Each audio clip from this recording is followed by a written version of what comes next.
They used to have an expression around the company that if it lights up or blows a whistle, he'll buy it. Color television was expected to arrive in Canada by 1956. In December of that year, Walter Blackburn made sure his station was ready.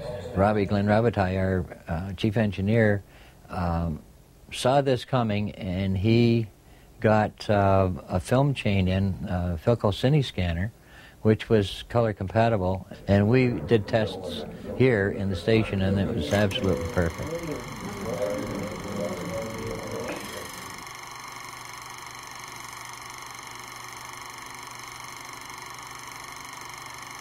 Later that month, the station attempted to get government permission to broadcast the test on an experimental basis. It was as far as CFPL got. We have been assured by the CBC that they have no objection to our carrying on some experimental color telecasting, but that permission to do so would have to be granted by the licensing body in Canada, the Department of Transport.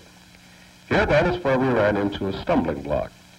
The Department of Transport, although completely sympathetic to our request, actually did not have the authority to grant this permission because there was in effect no policy on which they could make a decision. Color television would not come to southwestern Ontario for another 10 years. By that time, CFPL's color equipment would be obsolete. Walter Blackburn's $20,000 experiment went for nothing. The failure of CFPL to become the first color station in Canada was a rare disappointment for the staff. Television technology continued to roar ahead for CFPL as the 1950s drew to a close. It's 10:15 Pacific Standard Time. And in the second corner, Winnipeg. Good afternoon, CBC Winnipeg.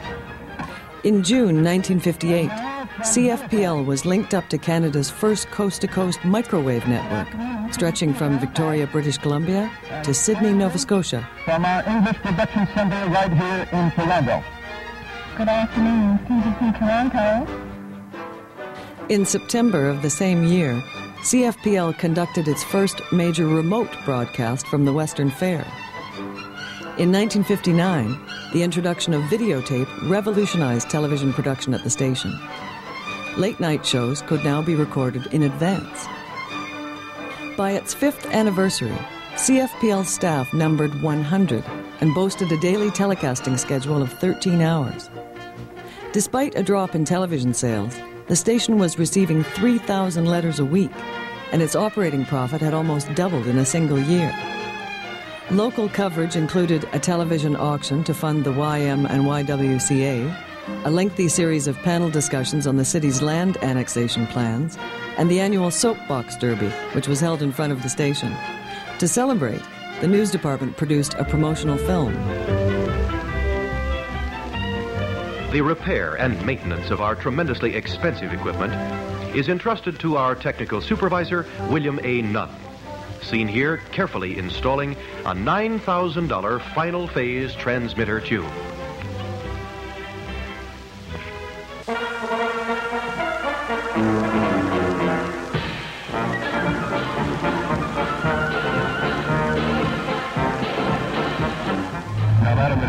From Ottawa this morning for release later this afternoon that the Queen's visit to the City of London here has been canceled in favor of her visiting Detroit. And I'm wondering, as a citizen of the city, how you feel about this change in plans. I see. Well, after all, I mean, we're supposed to be good neighbors, and I think it's just as well that she should visit there. And you, sir, how do you feel about that? I don't feel the Americans should overweigh much at all. I feel that they should come here equally as well as they should go there. I feel I'm all in favor of them coming here. Well, I'd like to thank you all for your reactions to this question, and at this time bid you all a happy April Fool. Thank you, the same to you. Thank you very much. Despite the levity, the royal visit of 1959 was one of the most challenging tasks in the station's history. 3 months of planning went into the coverage. 20 radio people were accredited as commentators and technicians to ensure continuous coverage along the parade route.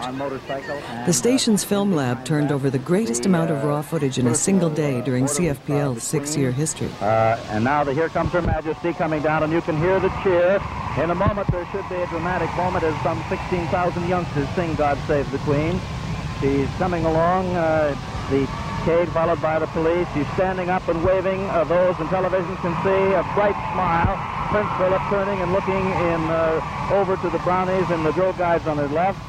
The coverage also demonstrated the role female broadcasters were expected to fill in 1959. I wonder if you could describe more accurately her dress.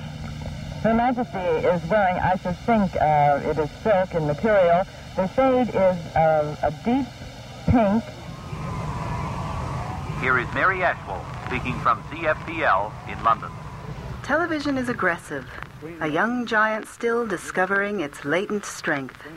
At times repetitious, like a young boy who delights in a new phrase and repeats it over.